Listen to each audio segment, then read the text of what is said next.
All right. Hey, everybody. I've got a interview in a little over an hour. I've got some free time, so I thought I would hop on, see how everybody's doing. Give me just a moment. I'm going to share a link.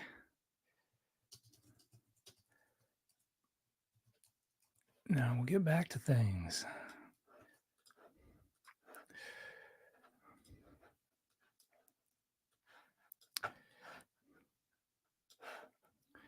Hope everybody's been having a great week. I'm not Craig. How you doing? Good morning from Sydney. I hope the weather's treating you well. It's in the 80s here right now, which is a little uncomfortable for me. Sank, thank you so much. I appreciate the kind words.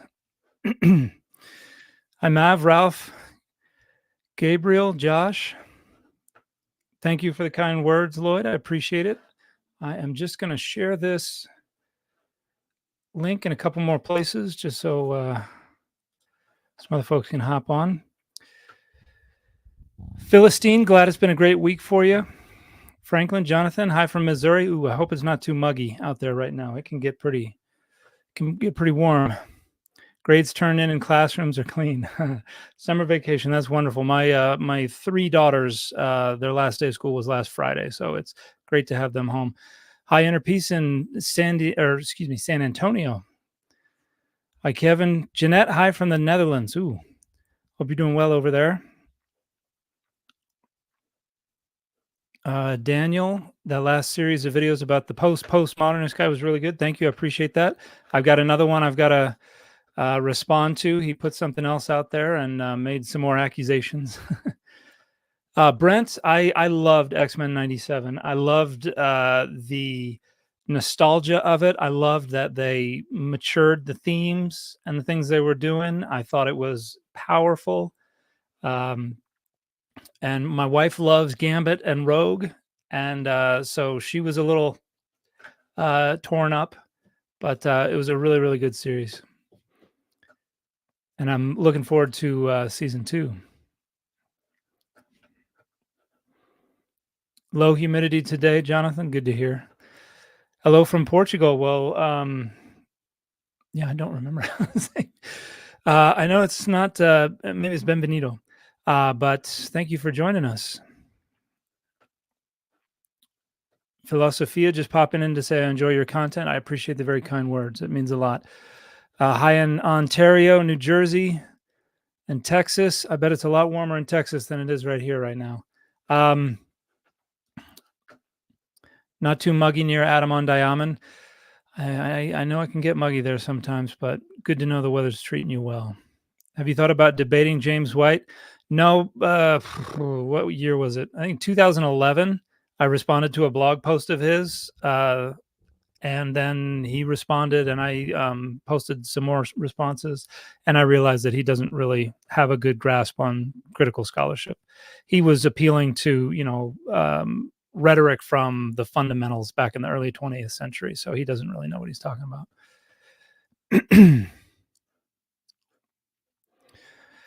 Pepperberry, hi in Hollywood. I hope the weather's great down there. It frequently is.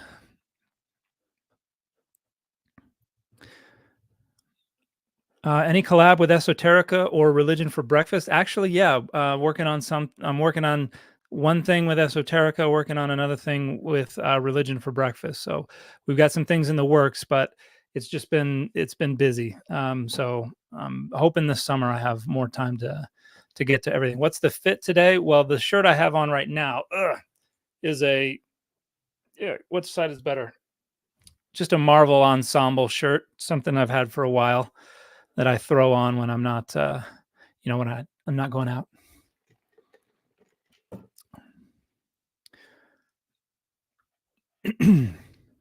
What is Paul's Christology in Philippians? I think I really like Paul Holloway's Philippians commentary from Hermenea, which is this red volume right here. Well, red side of the volume. But I think he makes a really good case that the hymn represents a metamorphosis tradition, and more like Ovid than like Kafka.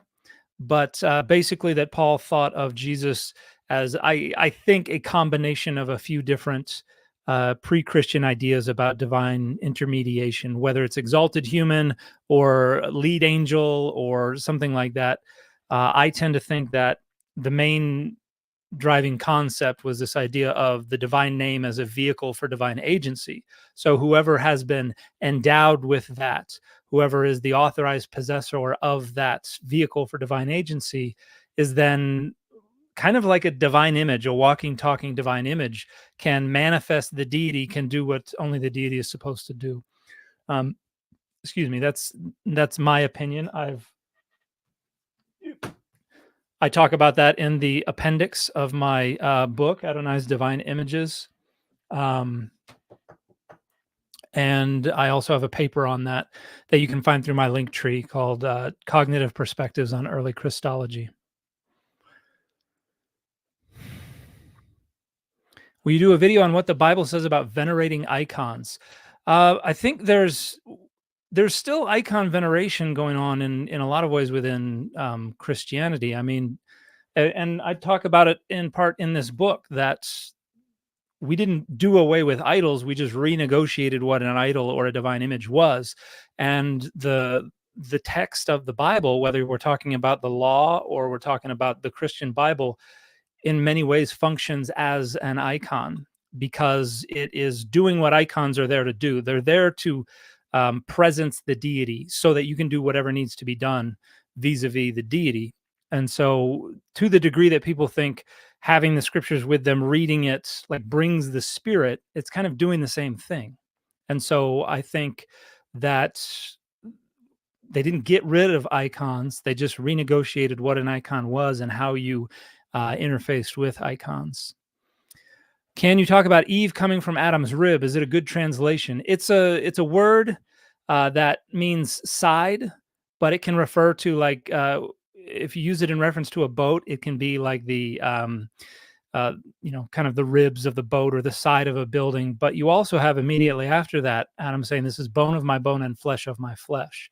So there is disagreement among scholars. It's not incredibly clear, but it could be anything from a rib to like half of Adam, part of his side, a chunk taken out or something like that.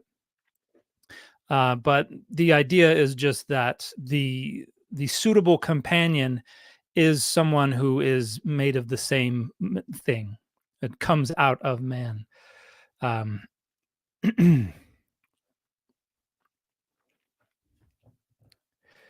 Greetings from Mexico. It's pretty hot here too. I bet it is. Your channel is very disturbing in that your conclusion is that Christianity is true. That is not a conclusion I have ever promoted on my channel. Brian, hi from California. Thank you for doing what you're doing. I really enjoyed it. I appreciate the kind words. Thank you, Brian. Did you take any public speaking courses in your journey becoming a public scholar? Oh shoot, I just realized something. This is kind of an impromptu live stream, and I don't have my Discord up. My Discord folks get priority. Greetings from Australia. Greetings, Cowman. When I used to be a member of an evangelical church, their translation of choice was the HCSB. Do you know anything? Have thoughts on this translation? It's a decent translation. I don't think you're going to be misled by it, but I don't think it's anything to write home about. I mean, there are a lot of translations that are kind of in that same space. They make a big deal about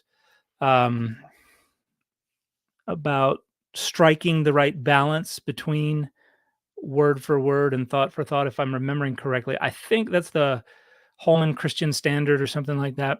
I think they're the ones who created like the spectrum of different Bible translations and try to suggest that they are striking the best balance. But it's been a while since I've looked into that. Okay. eBag 333, you are correct. I forget to share the link here. I apologize for that. Do you know of anywhere I could look for a discussion of how CD got into the Geniza? I've seen the two copies are paleographically dated to the 10th and 11th century CE. I'm very interested in why a document, presumably from the Qumran sect, ended up being copied for another 900 years. That is a great question. I want to say I have seen somebody talking about that.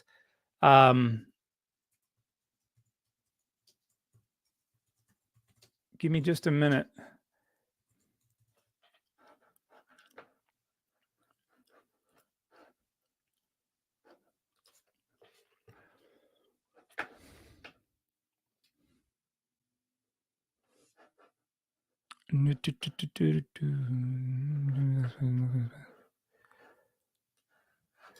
Okay, there was a book published 2 years ago, the Damascus Document by Stephen, and I hope his name is pronounced Frade or Frade, Fraade. That looks like it's probably going to talk about that a little bit. It's certainly not a monograph about the Cairo Geniza. Looks like I have heard something about this, but I would have to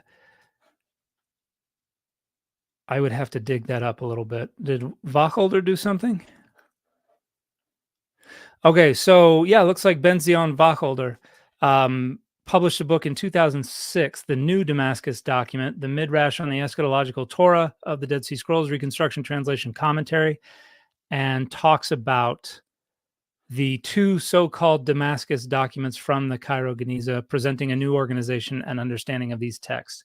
So if you don't already have that, that might get you part of the way there, but it is a little older.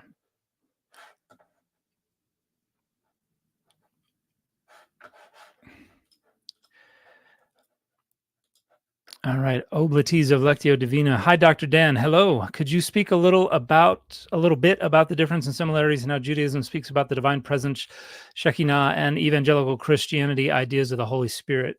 Thank you. I think we have a little bit more because Christianity is crystallized around this Trinity concept. And because the Holy Spirit is kind of the third wheel of that concept, doesn't get a ton of attention, there's not as much exploration of the personification and the immanence of these other vehicles of divine presence. And I think the Shekinah or Shekhinah is something that develops within Rabbinic Judaism after more like there's a lot more detail. There's a lot more elaboration and systematization in the literature that comes after the so-called parting of the ways. But yeah, I think within Judaism, there tends to be, they tend to maintain kind of these distinct semi-personified manifestations of the divine and the divine psychology and things like that, whether it's Chokhmah or the Shekinah or the other manifestations. And for the life of me, I can't remember which ones outside of the Hebrew Bible are discussed the most. But I think there seems to be a willingness to do a little more personification. But I'm not an expert on the post-biblical Jewish side of that. But evangelical Christianity, particularly, is focused primarily on God and Jesus, and the Holy Spirit is. I don't think it's nearly as personified. But that's another thing that I'm not an expert on modern evangelical Christian concepts of the Holy Spirit as well.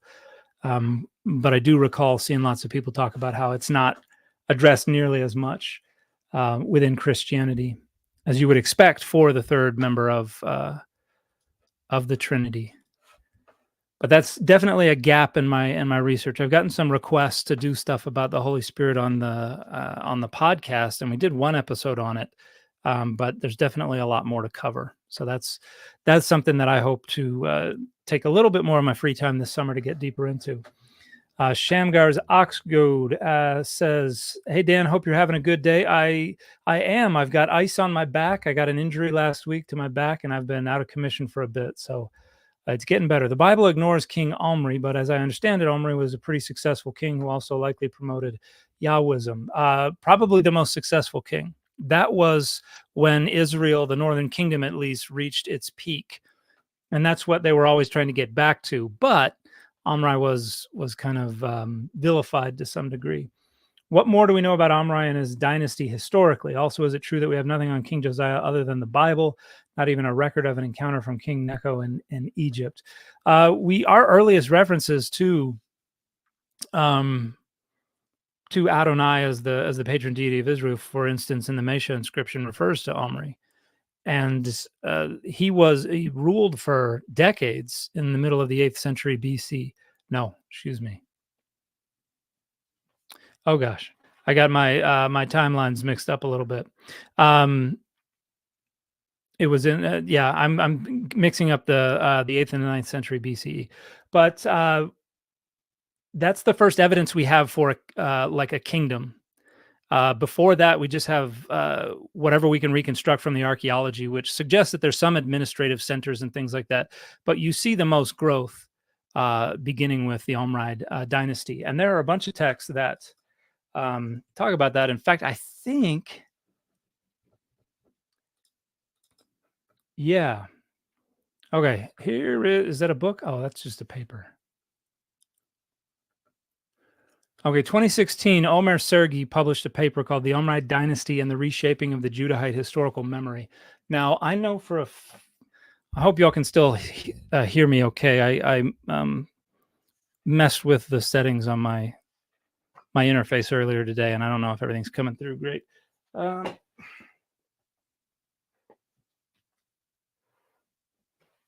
on just a second.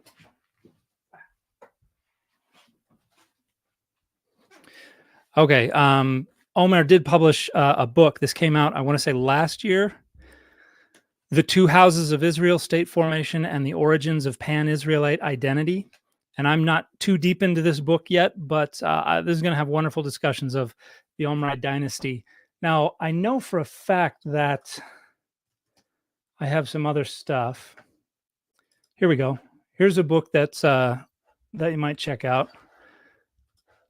Lester Graby edited this volume. Now I just have to share. Okay, there you go. Ahab Agonistes, The Rise and Fall of the Omride Dynasty. So this is going to have papers from a number of different folks, but it's going to talk about the text, going to talk a little bit about archaeology, history, all that kind of stuff. So if you're looking for an entry into, discussions about the Omride Dynasty, I think that would be a good place to start. And then Sergei's book, I think, would be a great place to go from there. So if you can't see it. And this is, it should be 2023 or maybe 2022. 2023. SBL Press for Sergei's book.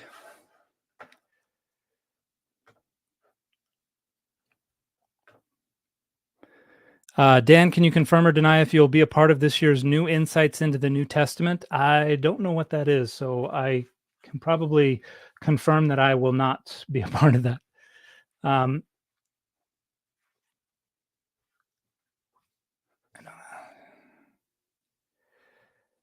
Dan, how would you translate Genesis 1:27? Even contemporary English translations seem very awkward, and the Hebrew seems awkward too, with a switch from a singular subject to a plural.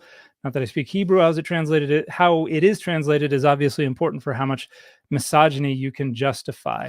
There is a switch, and there's not really a way to make that switch any more comfortable.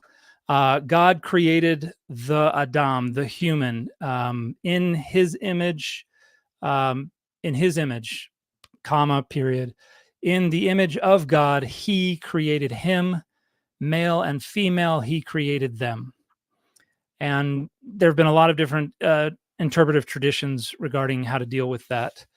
None of them really jump out at me as being better than others. I think it's a pretty squishy verse. So when you don't really have when you don't feel good about, let's commit to this choice right here, I think the best move is to try to preserve the ambiguity and render it as literally as you can while still being readable and accessible in the target language. Translationally, it's not very confusing, but interpreting it is can be a pain.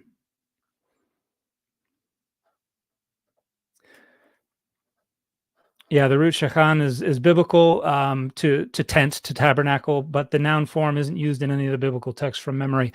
I'm not aware of Shekhinah, being used in the Bible, but like a concept of it is picked up in the New Testament in Greek with the idea of tabernacling. The incarnation is kind of a sideways move conceptually.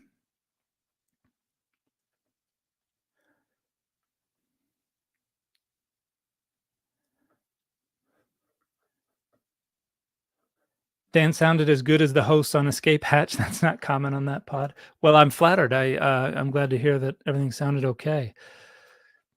Sarbon, thank you for the question. Did the authors of the New Testament most likely believe in the literal preexistence of Jesus based on what's written in the NT? Some of them, I think, probably did. Some of them, probably not. Mark, for instance, I don't think would have been a preexistence person. Probably not very philosophically oriented. Paul, I think, believed to some degree in the preexistence, but probably held kind of a partible concept of personhood that allowed for a pre-existent kind of dimension of the word, the logos, that was not quite the same thing as the incarnated Jesus. But I think the more philosophically oriented authors within the New Testament probably did, but certainly not all of them. Mike Ryderson, thank you for the question. Any recs for scholarly sources on universalism, namely various Bible authors' views on it? And would you consider doing a video or two about it? I think that would be an interesting video to do. I'm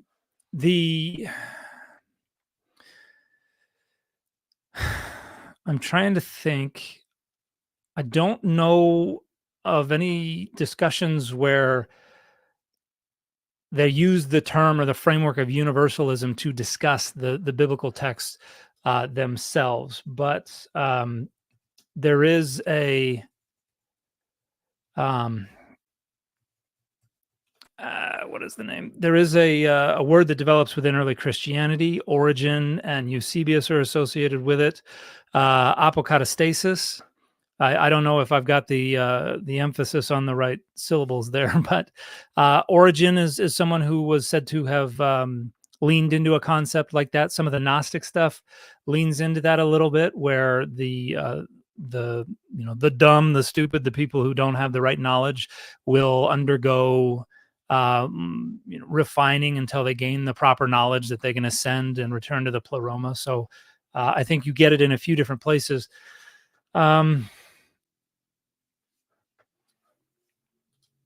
But I don't know about scholarly discussions about that. But if you give me 1 second.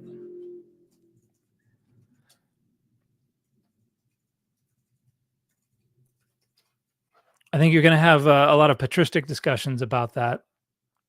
But most of it's also going to be looking through the lens of medieval and modern philosophy and things like that. So it's going to be a combination of a few different things. So let me see if this looks like a book that might be. Oh, that's a doctoral dissertation.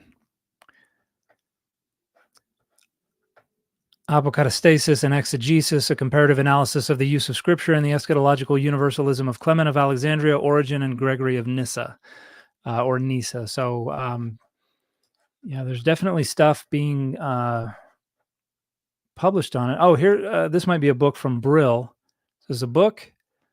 Yes. The Christian Doctrine of Apokatastasis, a critical assessment from the New Testament to Eriugena. And that is by Ilaria Ramelli. So that's from 2013, I think. I probably have a. Let me see if I happen to have that. I don't have that book. Let me see if I can pull up the. Just show you the cover so you can see it.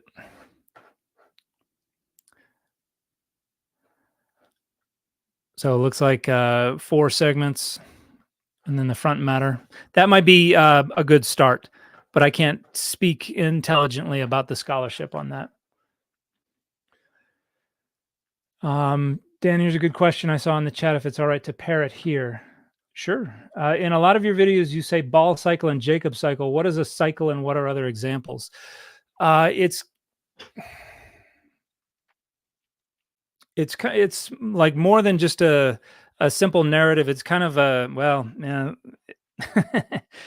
I think it might just be kind of scholarly tradition to refer to these things as a cycle. But usually it's where there are more than one stories. It's like they went and did this, and then they went and did this, and then they went and did this.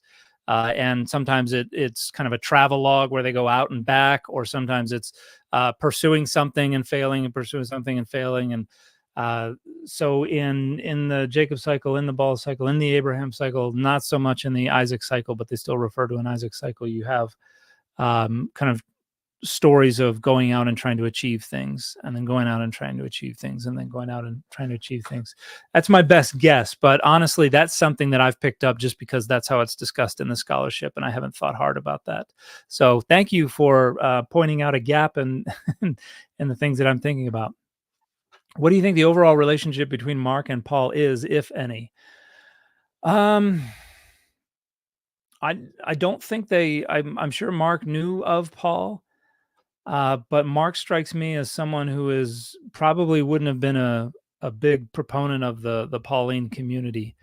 I'm sure there are scholars out there who have studied this, but yeah, Mark's approach to Jesus is a lot more basic than Paul's is, and a lot less philosophically oriented. Although there is an argument to make that some of the motifs and the literary imagery is drawing from like the Bacchae and things like that. Jim Scott has written on the Bacchae and Mark, so it is an educated person, certainly. Robin Walsh's book, The Origins of Early Christian Literature, probably has a bit of discussion on that. Can you please tersely rehash your take on Philippians 2, 6 through 7? Yeah, based on, again, I think Paul Holloway's commentary has the best account, basically that Jesus was a pre-existing, or there was a pre-existing angel, and that was the name-bearing angel, and we see this in ideas about like Metatron and Yahuel, and the Son of Man might be related in the Enochic tradition, but they went through a metamorphosis, became human, took on the form of a slave, emptied themselves of their divine form, and then were more highly exalted as a result of completing the task. And God has blessed them with the name above every name. So the idea is basically that the possession of the divine name is what endows them with deity, with the divine presence. And you see that as well in like Yahuel, who says that he's able to do what only God is supposed to be able to do because of the mediation of the name which is in me. Hi, Dan, not a question, but a comic recommendation. If you haven't read Ryan North's run of The Unbeatable Squirrel Girl, it is an absolute delight. I will have to check that out. Thank you for the recommendation. It was Free Comic Book Day a couple weeks ago, and I went with my daughters, and we picked up a bunch of books, and I got to sit through and read some stuff. And there was a really cool one that had to do with like ancient druids and things like that. That's ended in a really cool way, and I was like, dang it, now I gotta go find out about the rest of this freaking comic. I don't know where it is at the moment, though. I would show you if it was right over here, but I don't know where it is at the moment. Another question, Dan, considering your artistic skill, would you ever do a drawing stream where you position a second camera on a page and draw while chatting about a topic that interests you, or have your pre-recorded audio overlaying the feed? I think that could be cool, but my drawing process is one that I don't know. I don't like people reading over my shoulder, and I think I would become very, very self-conscious if people were watching me draw over my shoulder. But I love that folks like Todd Knock and others have done that on YouTube. I thought that was great. I really appreciated that kind of stuff. Okay, Jonka, thank you for the question. Could you talk a little bit on how scholars date the various texts of the Bible and why there's consensus on some text dates and division on others? I think normally what you're trying to establish clear boundaries and then trying to squeeze them closer together. So the terminus post quem is the point after which, and so that's like the earliest point that the text could date to. So if you had a text that talked about dropping the bomb on Hiroshima, that would be the date of that event would be the terminus post quem. This text had to have come from after that. And then you've got the terminus antequem, which is the point before which, and that is the latest point at which the text could date. And usually you start with the earliest manuscripts or the earliest references to the manuscripts.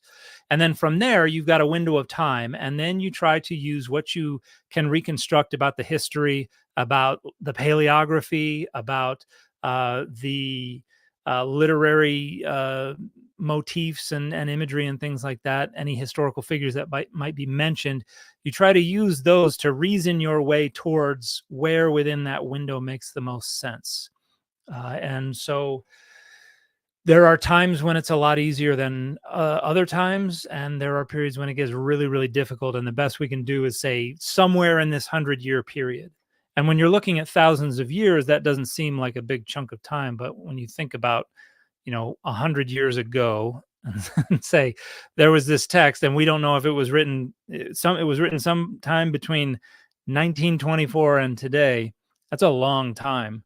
And there's so much change in ideologies and in identity politics and in geopolitics and all of that stuff. So when you think about how much could be going on in the world that produces a given text, you realize how difficult it can be to date it. But with the New Testament texts, like the Gospels, the fact that most of them presuppose the destruction of the temple to some degree or another, even though they treat it as prophecy, that's got to be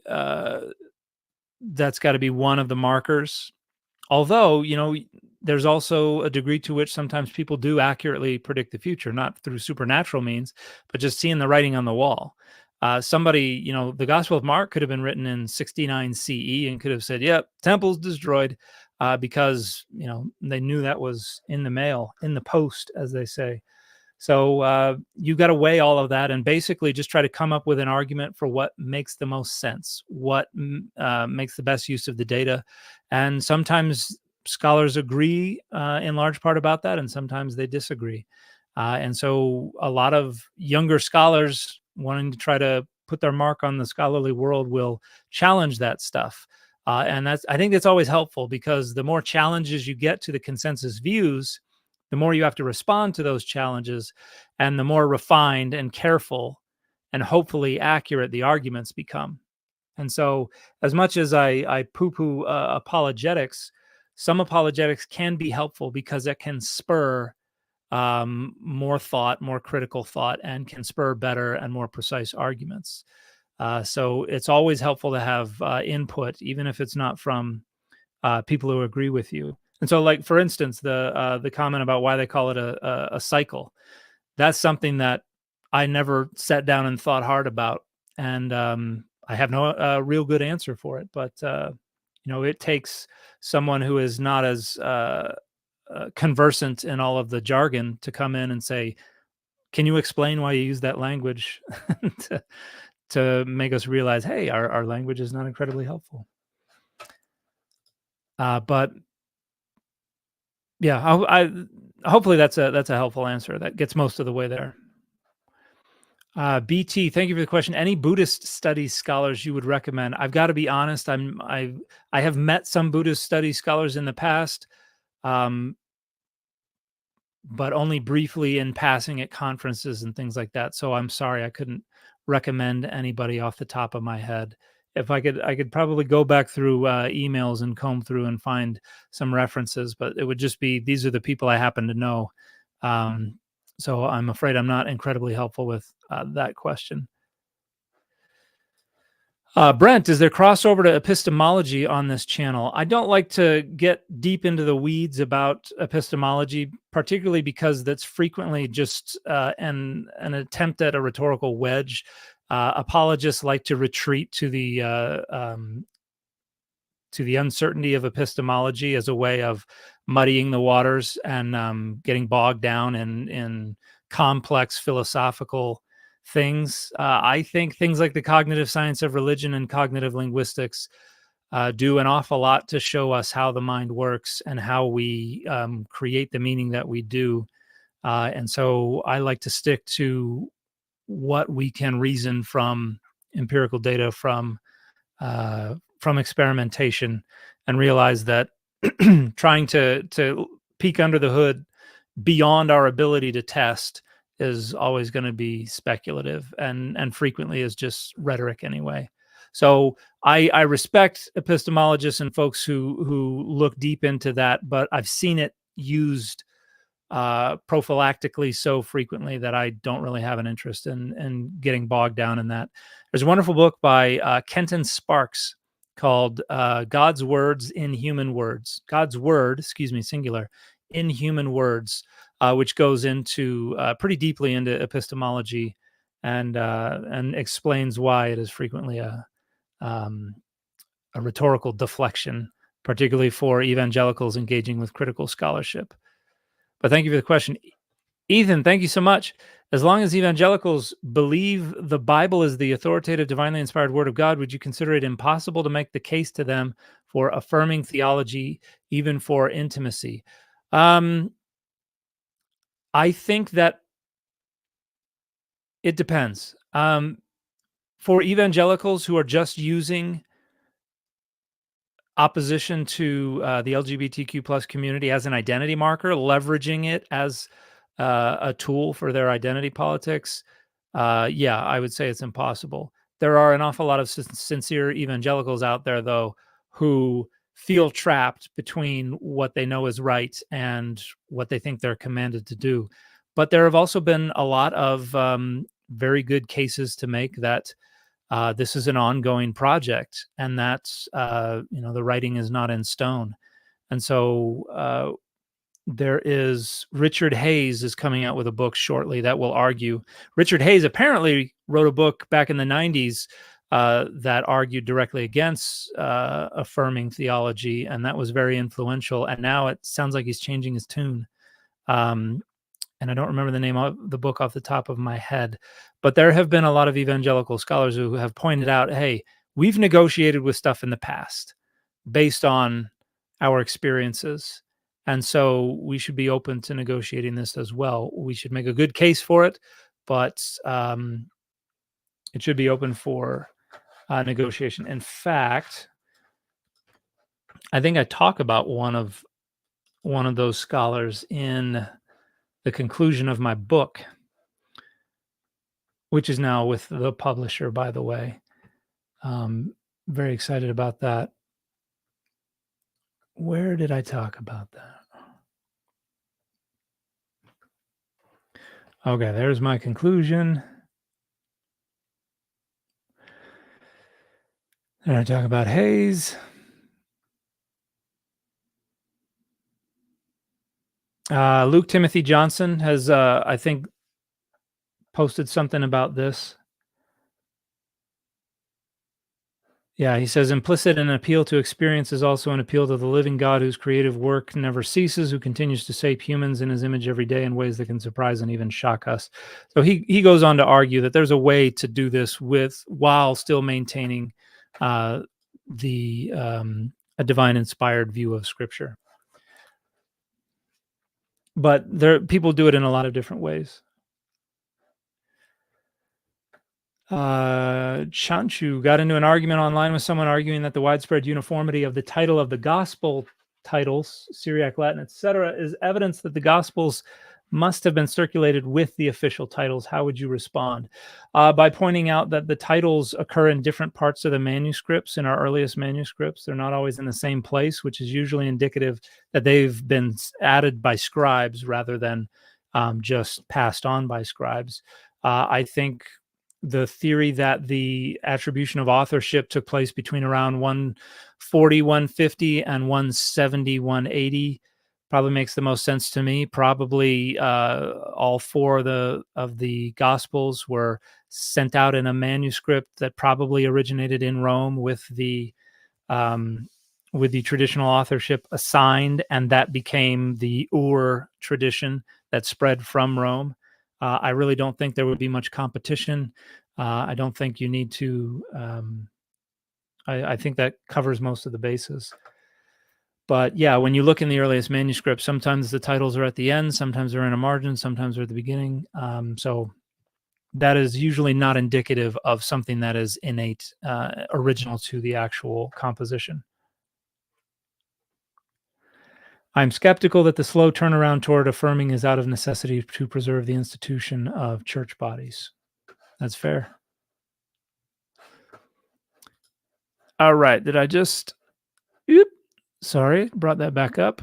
Hand of Omega, thank you so much. Is axial age theory likely correct? If not, then what accounts for it? I mean, in what part of the theory? I mean, obviously there's a lot that changes right in that period. And I think it has to do with some kind of internal organic things that are changing. The notion that it depends on what aspect of the theory you're talking about. I don't think there's anything kind of driving the car, but I think it's obvious that there are a lot of significant shifts that take place in that period that change things for the rest of, for the most of the rest of the world. But is it Bella? I think Robert Bella wrote a book that talks about religion, religion and human evolution from 2011. And then he also wrote in 2012, The Axial Age and Its Consequences. One of those I think might be that's a book. Yeah, edited by Robert Bella, The Axial Age and Its Consequences from 2012. I think that's the last thing I read on it. I think there are things to commend it, but I wouldn't accept the whole thing wholesale. Silly Goose, thank you so much for a generous question. Do you study the text with the preconception that divinity and anything related to it is not a possibility? I don't believe in the total inerrancy of the Bible, but should this lens be completely ignored, and is it a bias? The reason I omit it is because I don't think that there is a way to adequately determine when to allow it and when to not allow it. Because to allow for the possibility of divinity or true prophecy or something like that is to suspend the imposition of critical methodologies. And you can't really arrive at the decision that this requires that suspension through the data. It's just an arbitrary decision. You just decide to do it for one thing and not for another. And so if you allow it for anything, you have to allow it for everything, at which point I think the whole project becomes untenable. You can't really interrogate these texts if any claim whatsoever to prophecy or to divinity must be allowed to stand. I think that if you do it for any, you have to do it for all. And so because that doesn't help, I do it for none. And that's a methodological decision. That's not to say that I think that I entirely reject the impossibility or reject the possibility entirely. It's just that it's from a methodological point of view, it torpedoes the whole project if you to allow it. So that is why I do not. It's not that I that is not an interpretive lens that I allow into the critical study of the text. Beeson, what part of Genesis is priestly source and which one is non-priestly? Thank you for the question. And there are the Genesis 1:1 through to the first half of Genesis 2:4 is priestly, and then it picks back up a few chapters later. And Leanne Feldman published a wonderful book called The Consuming Fire, which is a reconstruction and translation of the priestly source as she delineates it. And we talked with her on the Data Over Dogma podcast. So we have a whole interview with her on the priestly source. And I'll give you the September 4th, 2023 was when that came out. And that is episode 22 of the Data Over Dogma podcast. And if you'll give me just 1 second.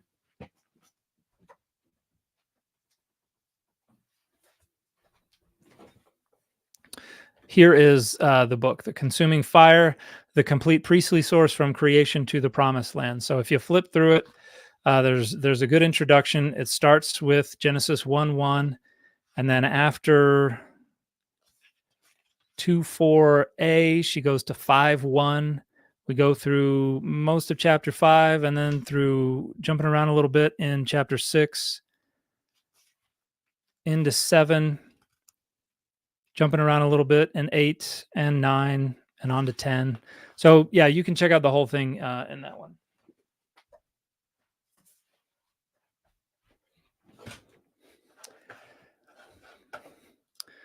But thank you for a great question. John Hunter, thank you so much. Is there any evidence outside of the Bible that Joseph of Arimathea was a real person and could have buried Jesus in his family tomb? There are no data that point to this person existing. That doesn't mean he definitely didn't. Like, it's certainly plausible that this was a person who lived at the time and that he could have buried Jesus, but we don't have any data that point in that direction. There are scholars who will argue it doesn't sound like Rome to be like, yeah, go ahead, take him down and give him a proper burial. That doesn't sound an awful lot like what Rome would do right after crucifying somebody, but it's not outside the realm of possibility. But I would say, if I'm forced to say yes or no, I would say probably not a real figure from history. Question from someone that I thought was interesting. What do you think of the idea that Luke was responding to John? Anything there, or is it just a minority view that you think doesn't hold much water? I think it's certainly possible. I am tending to side a little more with the folks who push Luke into the early 2nd century. So John already could have been in circulation. I tend to think that the first 2 chapters, the not infancy narrative, but the nativity and all that kind of stuff in Luke is probably a secondary addition to the gospel.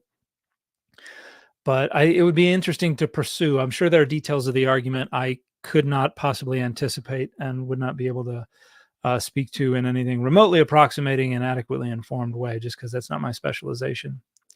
But it sounds interesting. I'd love to see it pursued, but I'm not the one to pursue it.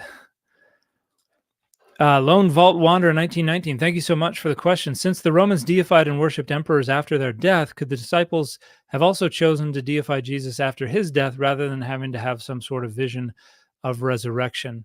There's certainly a degree to which the deification of Roman rulers is kind of coloring what's going on, particularly in Mark. There's a wonderful book by Michael Peppard called The Son of God in the Roman World, which talks about adoptionism in Mark and how it reflects some Roman ideologies about divinity and about adoption. So there's a bit to that. The notion that that explains everything, though, and that that is a better accounting of what happened, I don't think that has much to commend it, but I think that certainly influenced the way the tradition developed after Jesus's death and putative resurrection. But that's an interesting question. I haven't weighed the 2 different options. I think most scholars would probably say the traditions about the resurrection appearances are so deeply embedded that that certainly was playing a role in the early spread of Christianity. Oh, and by the way, it's 6:42 p.m. my time right now. I have an interview at 7, so I'll be on for about 10 to 15 more minutes, and then I'm going to have to bounce. JC, thank you so much for the question. In a dictionary of the Ugaritic language, Harshan is the mountain abode of El. Is Harzion derived from Harsag? Is it a homograph of Azubin or Saffron? Saffon, or saffron. Is that a typo? Or am I just not remembering how these things are transliterated? I don't think it's out of the question, but I have not seen many scholars connect it to that.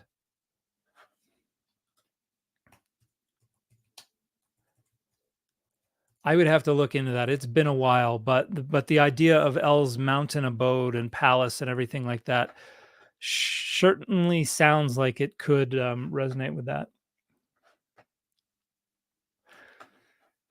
I'll have to look into that a bit more. But thank you for the question. Chanchu says, "What is the earliest we can say that the NT text was translated into another language? How old are our oldest non-Greek texts?" You have Syriac, a version of Aramaic that the New Testament is being translated into pretty quickly. Latin also pretty quickly. I think probably end of the 2nd century into the 3rd century is when we start to see some of these translations proliferate. Here's another interesting one, biased as I was reading Mark earlier this week. Thoughts on the young man in linen that ran away during Jesus' arrest being removed earlier in the Gospel of Mark, i.e., a resurrection like Lazarus. Interesting speculation. I don't think there are any data that could be marshaled to lift it up above just the level of pure speculation. But yeah, there's just not a lot of detail that's given about that. So not a very helpful detail in the Gospel of Mark. S. Mill, John 10:38, know and understand that the Father is in me and I am in the Father. I am in the force and the force is in me. Know what I'm saying? Yeah, I actually argue that this idea of indwelling, mutual indwelling, is facilitated by the divine name, or the name of either individual. And we have ways that we think about people dwelling in other people. One that I used in my book when I talk about how the deceased person is more explicitly partible and permeable. There's a story about a man whose young daughter, died in a car accident, and like a 21-year-old man was given her heart. And the girl's dad rode his bike across the country to go meet this guy and brought a stethoscope and listened to his heartbeat and wept and said he was so glad he got to meet this young man who was being kept alive by his daughter's heart, and then said, and I got to spend some time with my daughter. And so, like, I'm sure that hearing that heartbeat felt as real to him, the presence of his daughter, as it would have had she actually been there. And so in my book, which again is open access, you can just Google the title and find the PDF online.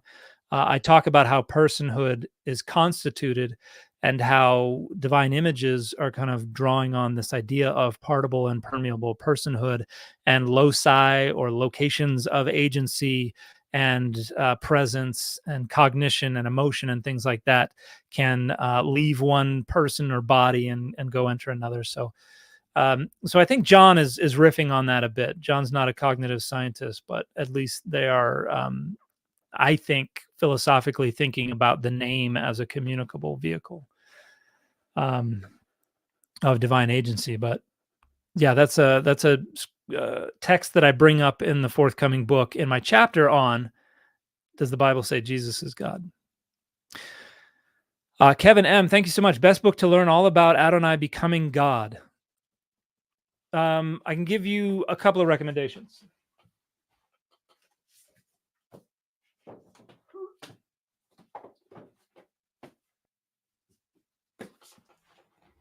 Okay, I'll give you 5 recommendations. Robert Miller's Adonai, Origin of a Desert God. This is basically an attempt to renew the Canaanite Midianite hypothesis. We have an edited volume, The Origins of Yahwism, that talk about what's going on in the earliest recoverable periods of the life of Adonai. Thomas Romer's book, The Invention of God. This is an English translation of his French volume. It's a little more accessible, a little more intended for a public audience. Daniel Fleming's book, Adonai Before Israel, Glimpses of History in a Divine Name, I think probably goes the most into detail about what happened before Adonai was the patron deity of Israel. Obviously, a lot of that has to be speculative, but Fleming is basing things on um, some language that we have in much earlier Egyptian inscriptions. And then the most comprehensive treatment is going to be Ted Lewis's book, The Origin and Character of God, Ancient Israelite Religion Through the Lens of Divinity. Over 1,000 pages, goes into great detail about that. So yeah, if you want to hear about like the poetry and the iconography and the where the name Adonai comes from, the edited volume would probably be best. If you want the most detail, Ted Lewis's volume would probably be best. And then if you want the most information about how early we can go prior to Adonai becoming the patron deity, I think Daniel Fleming's book is probably the best. A great question. Thank you. Okay, I'm going to have to pick it up a little bit so that I can get to my interview, but I'm going to try to get to everybody. Are Mary and the saints deities? They function in a lot of ways as deities do. Lower level deities, but within the Roman Catholic tradition, I think they do function in ways that mirror how deities function in earlier periods. J.P. Echever, thank you so much for the question. Is there a good example of a scholarly consensus that has changed recently or since you started your scholarship? A scholarly consensus that has changed.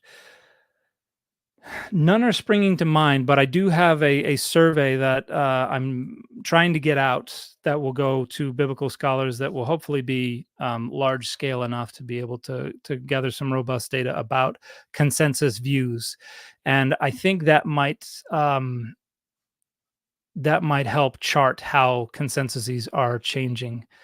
But these days, I think, one that I think might be moving is the idea of when Judaism became a thing, when the Torah became authoritative and widespread and enforced. John Collins and Jonathan Adler's recent books, The Origins of Judaism and The Invention of Judaism, move it later in time, and Adler's book moves it to like the middle of the 2nd century BCE. And I think more people are coming on board with that. But I wouldn't say the consensus has changed, but I think it probably is.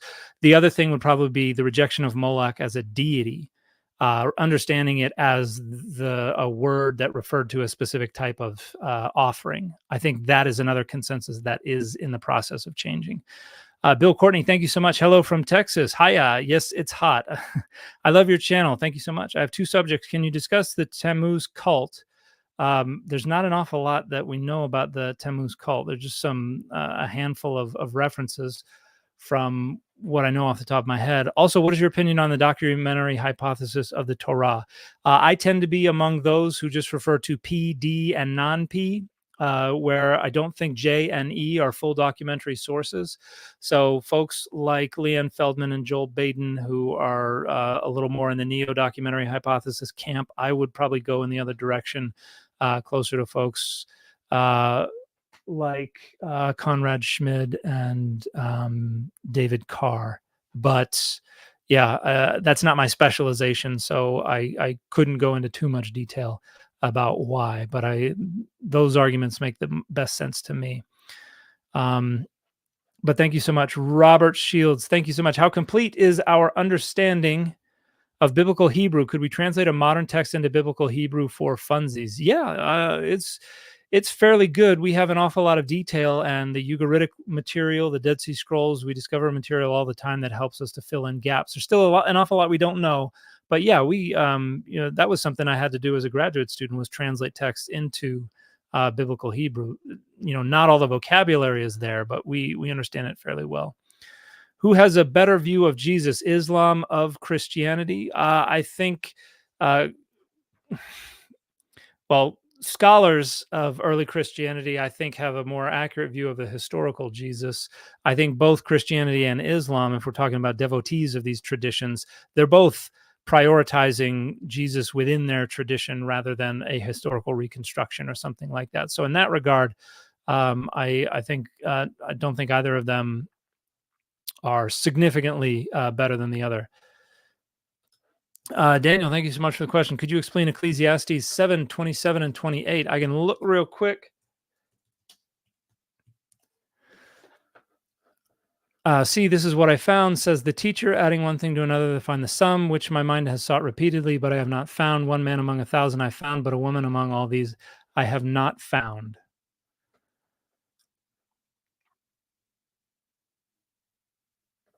I think the idea is like a worthy or an upright or a good um, man, and it sounds a little misogynistic, but yeah, it's just kind of a prose way of saying good people are rare. I don't know that I have time to get too much deeper into the weeds than that, though. But thank you for the question. Don't know exactly how to pronounce all that, but thank you so much for the question. Were there humans before Adam and Eve? Are we allowed to call in the name of our ancestors? I'm not going to say you're not allowed to do anything related to calling on names. The But the story of Adam and Eve identifies Adam and Eve as the first humans. Once you get to chapter 4, then the narrative is already presupposing a populated world. But I don't think there's any tradition that talks about humans before that. I think the tradition of humans before Adam and Eve comes from trying to interpret Genesis 1 and Genesis 2 and 3 together as a consecutive narrative. And so what do you do with the humans created in Genesis 1, 26 and 27? Memo history. What was the land between the river and sea first called? When was the land between the river and sea first called Palestine? As a version of Philistine. That's I think the most common theory.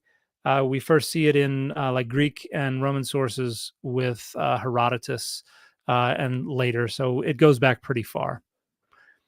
Mike Ryderson. Some scholars are Christian while also believing, say Adonai was a storm god conflated with El, and the resurrection is myth. How? Not necessarily you. Oh, I, there are a lot of different ways people can argue for that while maintaining belief, and yeah, I that's something that I don't talk about on my channel, but there are plenty of people who will talk about that. I think Pete Enns is an example of somebody who talks about reconciling faith and scholarship. But thank you for that question. Cute Chonkies, thank you so much. Is your Data Over Dogma episode Adam and Steve? You mentioned that Genesis 2 is descriptive and not prescriptive on biblical marriage. What about Jesus' usage of it in a prescriptive way in Matthew 19? That was deploying it to talk about how marriage is ordained by God, and therefore divorce is flying in the face of what God has put together. So it's deploying it prescriptively in a single specific way. It's not suggesting this is now prescriptive for whatever way you want to use it. It's doing it for that specific way. And I apologize if I'm going to mispronounce your name, Eka Driabo. Thank you so much for the sticker. I greatly appreciate that. Gabe Snedeker, thank you so much for the question. Dan, when you speak on many topics, I appreciate your ability to speak about scholarly consensus versus your belief. Do you feel you speak more of your beliefs in your books, podcasts, or videos? I try to keep them out of all of those, just all the scholarship that's going to be consumed by the public. I try to keep my beliefs out because I think that's what my audience expects, and that's what I want to be able to deliver. I think the closest I've come to talking about beliefs is in the 14 or 15 hours of the podcast interviews that I did with John Dehlin for Mormon Stories, but I didn't really get very far into it. So no, I would say I try to keep my personal religious beliefs out of all of those. And sometimes it's easier than other times. But I've made a conscious decision that I've been holding to for years to do that. So I think I don't have to try very hard at this point. Okay, final question, and then I'm afraid I'm going to have to get ready for my interview. Thank you so much for your patience with me. I apologize for having to rush through so much of this toward the end, and I'm sure there are a bunch of folks in the chat who I'm missing out on, and I'm sure there are some friends in there too that I have not been able to say hi to. Hayden Tank says, okay, so we know there are at least 4 levels of deity if we follow ancient deityology, cosmology, angelology. What's the highest level you could take in a fight? Well, we know that Jacob could take the highest level in a fight. That's the story we talked about when we recorded our Data Over Dogma podcast episode today, was Jacob's fight with God. and that would be the top tier, El, the high deity, and their consort, Asherah, or Athirat, coming from the Ugaritic. But it depends on what kind of fight. It's been a long time since I have fought, and I have a weight belt holding an ice pack onto my back right now because I injured my back, and I have no idea how a week ago. So right now I couldn't take anybody in a fight. All right. Thank you so much for your time and for your attention and for the contributions. I wouldn't be able to do what I do without your help. It means an awful lot. And I hope that I am able to continue to provide the kind of content and the kind of products that continue to make this meaningful for you. Sciatica Dan versus the angel of Adonai. Luckily, it's not sciatica. I just popped a muscle doing a bent over rows 14 years ago. And so, all right. Thank you, everybody. Hope you have a wonderful night. It's Wednesday, I guess, middle of the week. So have a wonderful week. I hope you have people around you that you love. I hope you have a safe place to spend the night and enough food on the table. And I will see you all around. Bye, everybody.